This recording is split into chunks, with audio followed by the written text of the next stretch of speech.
Our deaths touch our collective hearts as a country, as many are eagerly awaiting to find out the cause. The FCT Command of the Nigerian Police says it has forwarded the autopsy results conducted on the late Osinachi Nwachukwu to the Director of Public Prosecution, DPP, for vetting and possible prosecution. The FCT Police Public Relations Officer, Josephine Adeh, said the autopsy was conducted on the late popular gospel singer to demystify the circumstances surrounding her death. Babajide, we're in a country that, yes, we have one-way narrative, and I don't know, what if this autopsy does not give credence to that narrative that she was, battered by her husband, beaten by her husband till she entered into the state of coma? Well, nothing to substantiate it. That's an hypothetical question. The thing is, she was injured on her chest, and the doctors were not told why. The doctors were not told why. The doctors felt if they had told them the exact reason for that sharp pain that she was going through, if, for example, they had told her, they would have known what to do. They would have known what to do. But you just, she too, until her death, continued to protect her husband, continue to give the impression that it's a perfect marriage. There are many marriages that we have in this country that are far away from perfect. There are so many women and men living the lie, going on social media to paint a picture that is rosy. Whereas in their home, they get flogged by Ashofi, like Ashofi. But they will give the impression that all is where they will publish pictures of their wives, their children and all that, a smiling husband. Whereas that smiling husband is a beast. So if they had told them that, okay, there was a scuffle, she was hit, maybe those doctors would have treated her better. But you and I know that anything could happen. You see, this sort of, I'm not so excited about what is coming, but I could see that the Minister of Women Affairs is piling the pressure. She not only went to the home of these people, she went to see the IG and made the IG to bring this person out of detention. And was paraded before the family members.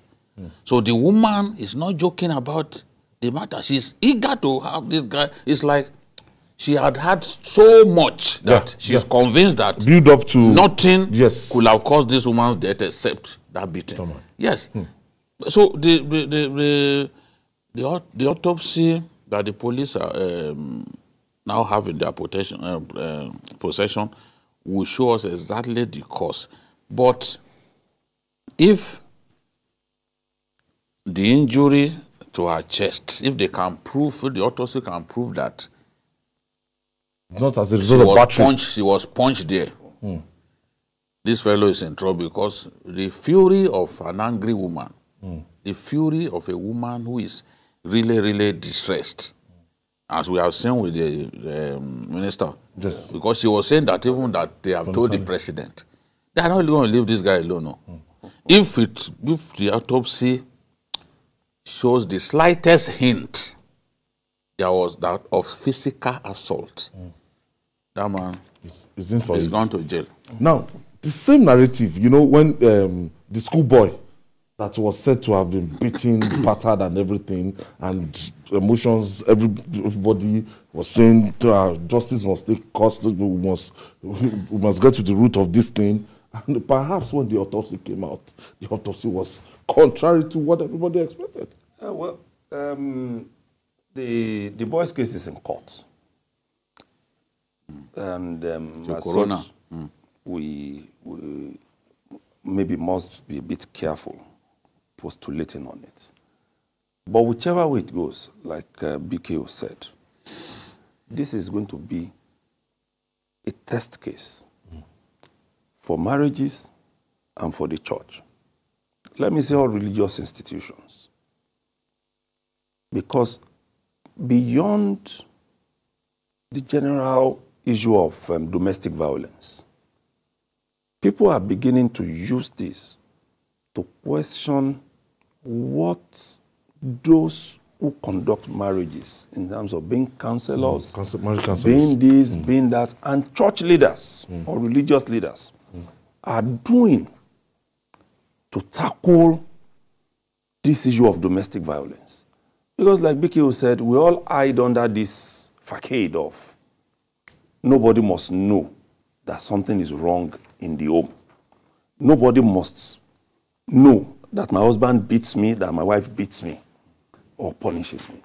So it may not have been established directly that it's a result of the beating. But one thing we have gotten to know now is domestic violence was involved.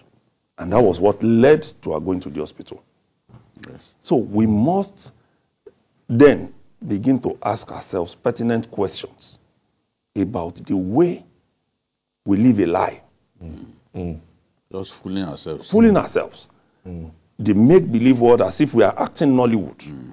As if we are in a Nollywood drama and everybody makes it look like everything is fine. So many things are not fine in marriages. And I must, Vicky, commend the Minister of Women Affairs on this call. Yes.